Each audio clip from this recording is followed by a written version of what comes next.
अस्सलाम वालेकुम। कैसे हैं आप सब? उम्मीद करती हूँ सब ठीक ठाक होंगे। हम भी अल्लाह के फजल करम से बिल्कुल ठीक ठाक हैं।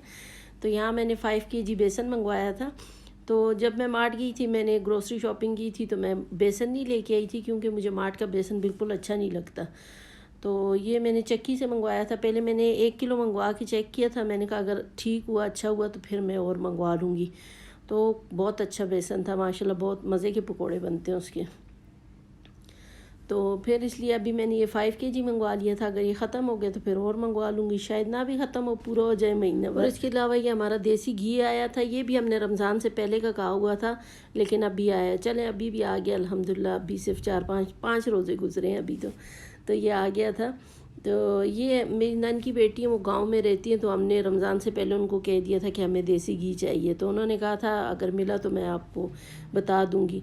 तो फिर कल उनकी कॉल आई थी, फिर बेटा जाके ले आया था। 1 kg पहले ले आए थे रमज़ान से पहले, जो मैंने चूरी बनाई थी सेकंड रोज़े को अफसेरी में बनाई थी। तो 1 किलो उन्होंने पहले भेजा था और अभी 4 किलो अभी भेज दिया।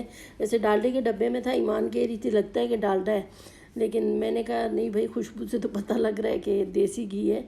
तो आज निमरा गई हुई थी यूनिवर्सिटी, और हाया और ईमान जो है वो भी दोनों स्कूल गई थी, तो वापस आके सो गई थी। तो यहाँ मैं बना रही थी बिरयानी। वैसे तो पकोड़े निमरा बनाती है, तो आज पकोड़े भी मैं बना रही हूँ। तो इसलिए मैंने ज़्यादा सारा प्याज एक ही दफ़ा काट लिया था। तो हाफ़ मैंने बिरयानी में डाल दिया और कुछ मैंने पकोड़ों में डाल दिया। तो यहाँ जो है मैंने चावल वो राइस कुकर में चढ़ा दिए थे, और इसमें मैंने कुछ साबुत गरम मसाला डाला था, जैसे काली मिर्चें थोड़ी सी और लौंग और सफ़ेद ज़ीरा साबुत और नमक वगैरह डाल के इसको मैं कुक पे लगा के छोड़ दूँगी। तो ये तो खुद ही कुक होते रहेंगे, और वहाँ जो है मैं बिरयानी का मसाला बना लूँगी। प्याज जो है लाइट सा ब्राउन हो गया था। यहाँ मैंने इसमें बीफ डाल दिया था, और बीफ डाल के मैं सारे मसाले साथ ही डाल दूँगी। ये बहुत जल्दी बनती है बिरयानी, मुझे बड़ी इजी लगती है बनानी इस तरह से। और बस अभी सारे जो मसाले हैं वो भी साथ ही डाल देंगे। यहाँ मैंने 2 चम्मच पिसा हुआ सूखा धनिया डाला था, 2 चम्मच मैंने भर के डाला था कुटी हुई लाल मिर्चें, और 2 चम्मच ही मैंने भर के डाली थी पिसी हुई लाल मिर्चें।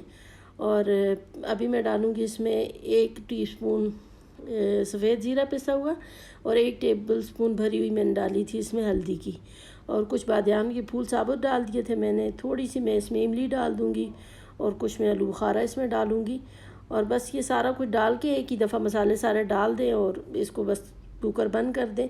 तो यहाँ मैंने थोड़ा सा पहले पानी डाल दिया था ताकि मसाले जलें ना। कुछ ये साबुत मसाले हैं, जैसे जायफल है, जवेत्री है, सब्ज़ इलायचियाँ हैं कुछ 8-10, और 1 टीस्पून ब्लैक पेपर है, थोड़ी सी लौंगे हैं, और काली इलायची को छोड़ के बाकी सारे मसाले मैं पीस के डालूँगी। और साबुत भी डाल सकते हैं, और काली इलायची मैंने साबुत डाल दी थी। और 2 टेबलस्पून में भर के डाल रही हूँ उसमें लहसुन का पेस्ट, और 2 टेबलस्पून भर के डालूँगी अदरक का पेस्ट।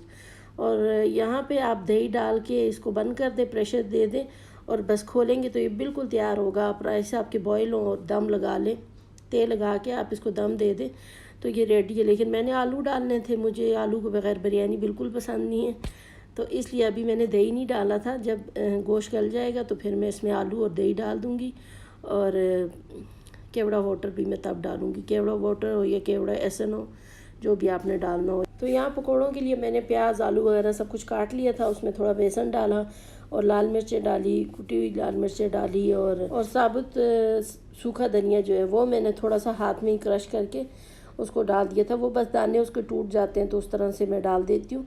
पूरा साबुत भी नहीं डालती और पिसा हुआ भी नहीं डालती। और अब बस थोड़ा सा पानी लेके इसका सब बना लेंगे। और कुछ सब्ज़ मिर्चें भी डाली, धनिया नहीं मिली मुझे, वरना धनिया बहुत ढेर सारी डालती हूँ, मुझे पकौड़ों में बहुत अच्छी लगती है। तो यहाँ साथ साथ मैं पकौड़े भी फ्राई कर रही हूँ। जब तक गोश्त वगैरह गलेगा और राइस मेरे बॉयल हो रहे हैं, तब तक मैं कुछ पकौड़े भी निकाल लूँगी। और बस सारे काम अफ्तारी में साथ साथ चल रहे होते हैं ऐसे ही स्पीड से। तो बस पकौड़े वगैरह बना लूँगी। फिर निमरा भी आ गई थी, वो भी पूछ रही थी कुछ हेल्प करवानी है तो मैं करवा दूँ। मैंने कहा नहीं आप बैठो, थकी हुई आई हुई यूनिवर्सिटी से। उसका आज पेपर भी था, और हया और ईमान भी उठ गई थी। तो फिर उन्होंने, हया ने कस्टर्ड बना लिया था। कस्टर्ड क्योंकि केक बनाया था तो वो 3-4 दिन से फ्रिज में पड़ा था। तो रमज़ान में तो वैसे ही बंदा अफ्तारी कर लेता, कुछ खाया ही नहीं जाता उसके बाद। तो मैंने कहा वैसे ज़ाया हो जाएगा, तो चलो कस्टर्ड बना के उसमें डाल दो, सब खा लेंगे। तो आज हमने फ्रूट चाट भी नहीं बनाया क्योंकि फिर ज़ाया हो जाता, एक ही चीज़ खाई जाती है। हमारे घर में ये होता है ना कि दस्तरखान पे सिर्फ लड़के तो खाना खाते हैं और थोड़े बहुत पकोड़े वगैरह खा के और नमाज को चले जाते हैं, और हम भी थोड़ा बहुत बस पकोड़े शरबत वगैरह जो खाया पिया थोड़ा बहुत खाते हैं और फिर मगरिब की नमाज़ के लिए उठ जाते हैं। क्योंकि ये होता है कि फ़ौरन से आप जैसे ही रोज़ा खोलो तो आपसे इतना खाया नहीं जाता, बस थोड़ा बहुत पानी पीते हैं, कुछ थोड़ा बहुत खाया और बस उसके बाद पेट फुल हो जाता है। लेकिन जैसे जैसे टाइम गुजरता है फिर आपको भूख लगती है। तो मैं तो फिर मगरिब की नमाज़ पढ़ के तरावी से पहले मैं खाना खा लेती हूँ रात का। फिर तरावी पढ़ के सारे जो है वो फ्रूट चाट खाते हैं। बेटे भी जब तरावी पढ़ के आते हैं तब फ्रूट चाट खाते हैं, और मैं भी और बेटियां सभी तरावी के बाद ही फ्रूट चाट खाते हैं। तो आज मीठा भी था, मैंने कहा मीठा ही मुझे पता था इन्होंने तरावी के बाद ही खाना है, तो फिर एक चीज़ तो पक्की ज़ाया होनी थी, या मीठा ज़ाया हो जाता या फिर फ्रूट चाट ज़ाया हो जाता। तो इसलिए मैंने कहा आज फ्रूट चाट नहीं बनाते, सिर्फ मीठा बना लेते हैं। और थोड़े बहुत फ्रूट्स काट के रख लिए थे और पकोड़े बना लिए थे, क्योंकि बिरयानी हो तो फिर हमारे घर में और कुछ नहीं खाया जाता। अगर दस्तरखान पे बिरयानी है तो बस सारा कुछ वैसे ही पड़ा रहेगा। तो यहाँ गोश्त हमारा गल चुका था और फिर मैंने इसमें 3-4 आलू काट के डाल दिए थे जो मैं शूट करना भूल गई थी, और दही भी मैंने कुछ डाला था, तो फिर मुझे याद आया तो मैंने बाकी का दही डालते हुए आपको दिखा दिया। तकरीबन 2 कप मैंने इसमें दही डाला था और 3-4 आलू काट के डाले थे। और अब बस इसमें मैं केवड़ा एसेंस डाल दूँगी और बस ये रेडी है। इसको अब बस दम लगाना है हमने।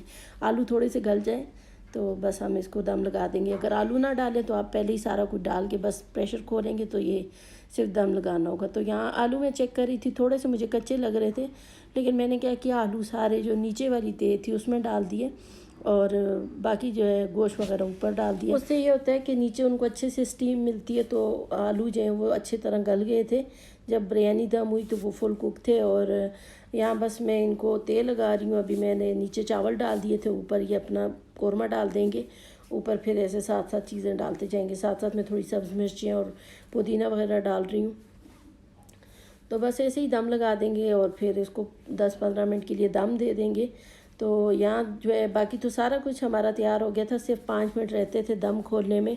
लेकिन मेरे बच्चे तो कहते बस दस्तरखान पे बैठें तो खाना हमारे मुंह के आगे होना चाहिए, उनसे 1 मिनट भी सब्र नहीं होता। तो जैसे मैं जाके बैठी ना दुआ करने के लिए, फ़ौरन कहने लगी मामा खाना नहीं बना। मैंने कहा भाई बन गया, 5 मिनट रुक जाओ।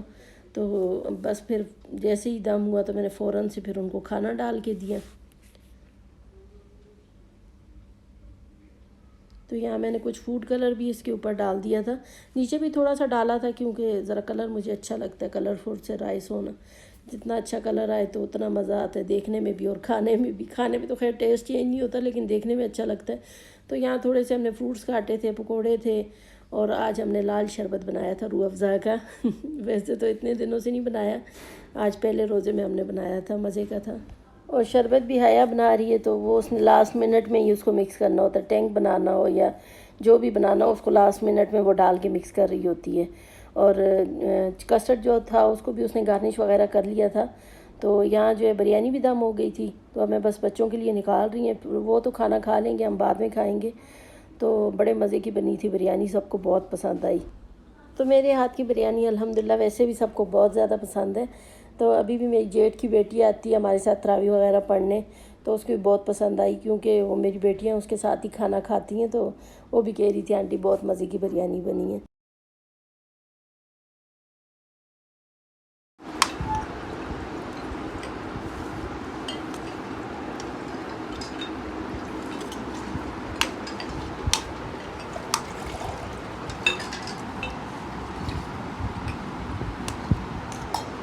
ये हमारा तो मैं तो यहाँ बैठ के आराम से शरबत इंजॉय कर रही हूँ। थोड़े बहुत पकोड़े खा लिए थे, फ्रूट्स खा लिए थे, और अभी मैं शरबत पी रही हूँ। और फिर उसके बाद मगरिब की नमाज़ पढ़ेंगे हम। तो नमाज़ पढ़ के मैं और हया चले गए थे दर्जन के पास। हया के कपड़े स्टिच करवाए थे, तो वो उसका कुछ मसला था, वो सेट करवाने थे। तो वापस आए तो बच्चे फिर तरावी वगैरह पढ़ के आए, उनको अभी मीठा डाल के दे रही हूँ। फिर उसके बाद मैंने ख़ुद ईशा की नमाज़ और तरावी वगैरह पढ़ी। तो यहाँ आज सारे मुझसे पहले नमाज और तरावी पढ़ के फ़ारिग हो चुके थे। बेटे भी पढ़ के आ गए थे और बेटियाँ भी पढ़ चुकी थी, सिर्फ मैं ही रह गई थी। हस्बैंड की कॉल आ गई थी तो मैं उनसे बात कर रही थी, इसलिए मैं काफ़ी लेट हो गई थी। तो आज मैं तकरीबन 12 बज रहे थे जब मैंने तरावी ख़त्म की। तो तरावी ख़त्म करने के बाद मैंने थोड़ा सा मीठा खाया था, और मीठा खाते खाते मुझे याद आ गया कि इब्राहिम के दोनों यूनिफॉर्म गंदे हैं। तो बस फिर मैंने मीठा खा के पहले उसकी यूनिफॉर्म धोने के लिए लगाए। तो वाइट वाइट जो कपड़े थे वो सारे मैंने इकट्ठे करके डाल दिए थे मशीन में धुलने के लिए, और जो पैंट्स वगैरह थी वो फिर मैंने सहरी के वक्त लगा दी थी। तो सहरी तक वो ये वाले कपड़े धुल गए थे, फिर मैंने पैंट्स धो ली। तो उसके बाद मैंने उनको सहरी में प्रेस कर लिया था, तो उसके स्कूल जाने तक उसका यूनिफॉर्म ड्राई हो चुका था, रेडी था। तो यहाँ मैंने पानी खोल दिया था, थोड़ा वॉशिंग पाउडर डाला, और वाइट कपड़े हैं तो इसलिए मैं थोड़ी सी इसमें ब्लीच भी डालूँगी। तो आज का व्लॉग भी यहीं तक था। अच्छा लगा तो लाइक कर दें, चैनल को सब्सक्राइब करें, और फिर मिलेंगे इंशाल्लाह। तब तक के लिए अल्लाह हाफिज़।